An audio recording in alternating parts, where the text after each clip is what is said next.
చొరబాటుదారులకి అవకాశాలు ఇచ్చి అంటే ఉన్న వాళ్ళను వదిలేసి బయట నుంచి వచ్చినటువంటి వాళ్ళకి హక్కుల గురించినటువంటి చర్చలు రకరకాలు నడుస్తున్నాయి. అందులో ఒకటి ఇప్పుడు తాజాగా సంచలనం సృష్టించినటువంటి సంఘటన ఏంటయ్యా అంటే, జర్మనీలోకి ఈ ఆఫ్ఘనిస్తాన్ నుండి తర్వాత మొన్న జరిగినటువంటి ఈ ఇజ్రాయెల్ ఇరాన్ వార్ పరిణామాల కారణంగా పారిపోయినటువంటి హమాస్ ఏరియా వల్ల విక్టిమ్స్, పాలస్తీనా వాళ్ళు, యెమెన్ వాళ్ళు, సిరియా వాళ్ళు, అట్లాంటి వాళ్ళు అనేక మందికి జర్మనీ షెల్టర్ ఇచ్చింది. వాళ్ళు కొన్ని ప్రాంతాల్లో ఉంటున్నారు. అయితే వాళ్ళు బ్రతకడానికి షెల్టర్ ఇచ్చారు.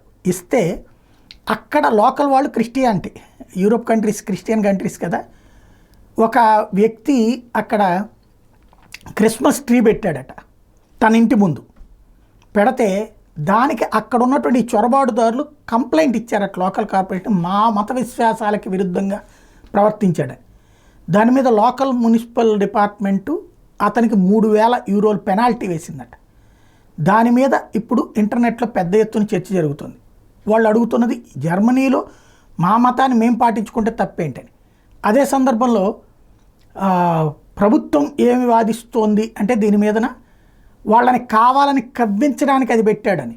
సదరు వ్యక్తి ఏమంటాడు, ఆ పెనాల్టీ వేయించుకున్నటువంటి వ్యక్తి, మా ప్రాంతంలో వచ్చినటువంటి వాళ్ళకి మా మత విశ్వాసం ఏంటి అనేది ఎక్స్ప్లెయిన్ చేయాలి కదా, వాళ్ళు వాళ్ళ మత విశ్వాసాలను అక్కడ ఓపెన్గా ఎక్స్ప్రెస్ చేస్తున్నారు, అట్లాంటప్పుడు మా మత విశ్వాసం ఏంటి ఎక్స్ప్రెస్ చేయడం కోసం నేను ఈ పని చేశాను అని 53 ఏళ్ల వ్యక్తి, ఇందులో ఈ 3,000 యూరోల పెనాల్టీ పడినటువంటి వ్యక్తి.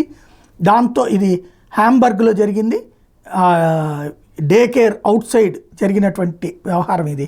దాంతో ఇప్పుడు పెద్ద ఎత్తున చర్చ జరుగుతోంది.